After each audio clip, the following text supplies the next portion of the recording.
Pertanyaan pertama ada Bapak Nurdin dari Pontianak. Dokter, makanan apa saja sih yang dianjurkan untuk pasien dengan penyakit stroke?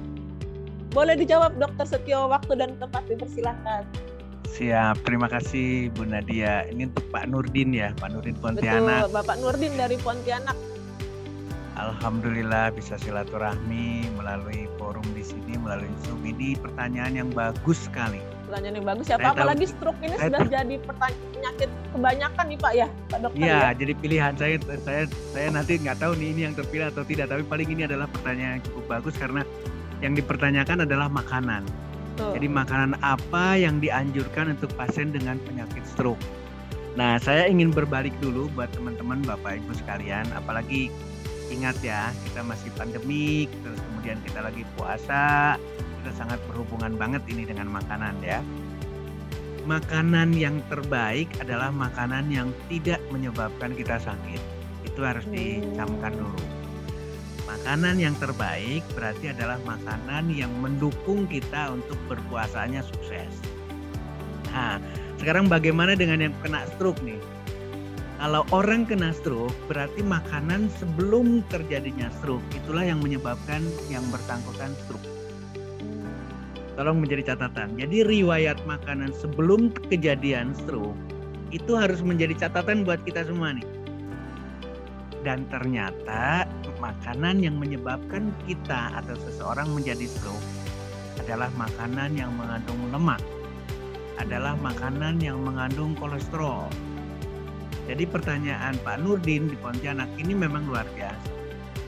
Luar biasa ya Pak. Makanan apa yang dianjurkan? Berarti makanan yang tidak mengandung kolesterol, makanan yang tidak mengandung lemak. Nah, ini yang menjadi catatannya. Jadi memang harus menjadi perhatian buat kita. Kolesterol itu atau tubuh kita itu bisa menghasilkan kolesterol, bisa memproduksi kolesterol. Jadi kita tidak mungkin kekurangan kolesterol. Sekali lagi, kita tidak mungkin kekurangan kolesterol, dan kolesterol itu diperlukan buat tubuh kita. Dinding sel kita, seluruh dinding sel kita, dinding sel apapun itu adalah kolesterol. Jadi otomatis kita memerlukan kolesterol. Dan kolesterol itu didapatkan karena Allah Subhanahu wa taala, Tuhan yang Maha, tidak mungkin ada diskusi lagi, tidak mungkin ada debat lagi. Itu sudah menyediakan liver, menyediakan hati kita untuk memproduksi kolesterol. Jadi kita cukup. Nah, kalau kita mengkonsumsi makanan yang mengandung lemak, makanan yang mengandung kolesterol, maka umumnya inilah yang menyebabkan seseorang sakit. Inilah menyebabkan seseorang menjadi stroke. Balik lagi sekarang, Allah Subhanahu wa taala, Tuhan yang Maha Besar itu telah menentukan buah dan sayuran itu tidak mengandung kolesterol. Sekali lagi, buah dan sayuran itu tidak mengandung kolesterol. Jadi kalau kita memilih makanan apa yang dianjurkan untuk pasien stroke, tolong anjurkan makanan yang tidak mengandung kolesterol.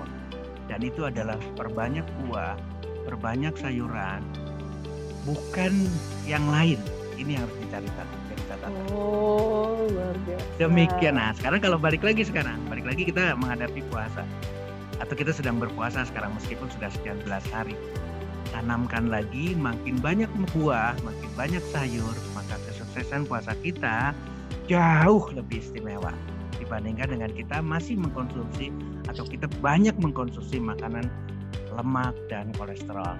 Demikian Bu Nadia, ini hebat Pak Nurdin Pontianak. Luar biasa Dokter Setio. Saya jadi dapat ilmu baru nih. Ternyata tubuh kita itu pada dasarnya sudah memproduksi kolesterol sendiri ya Dokter ya. Betul. Oh betul. Jadi kalau kita makan makanan kolesterol, mengandung kolesterol, jadinya terlalu banyak kolesterol dalam tubuh gitu Pak ya. Padahal dia sudah ada pada dasarnya ya Pak ya. Betul. Luar jadi biasa, bahan baku kolesterol itu tidak semata-mata dari makanan yang mengandung lemak dan kolesterol.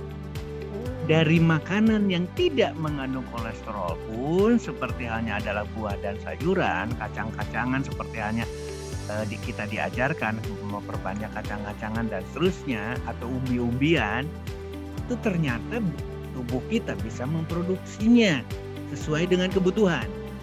Tapi kalau kita mengkonsumsi dari luar, ingat ya, itu bukan kebutuhan loh, itu hasrat kita. Itu nafsu kita. Nah, kita berpuasa sekarang. berpuasalah atau apa ya, batasilah. Kita harus punya rem, kita harus punya berbeda nih ceritanya sekarang karena kita lagi masuknya untuk mengerem semua nih.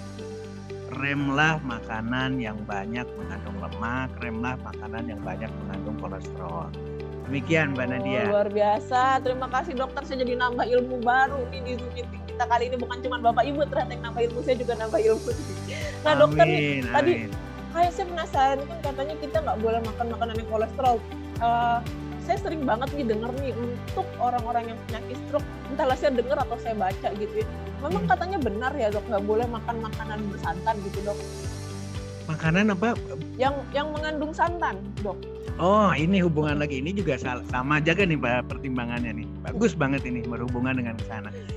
Santan itu dari kelapa, khususnya ya, bukan santan yang lain ya. Sekarang kita bicara santan dari kelapa. Iya. Yang jadi persoalan adalah bagaimana kita mengolahnya, memanfaatkan santan itu. Kalau santan itu kita ambil atau kita kita manfaatkan langsung, ingat ya, langsung itu berarti fresh. Tidak masuk lagi ke pengolahan, tidak masuk lagi ke wajan kita, tidak masuk lagi ke penggorengan kita. Itu sehat luar biasa.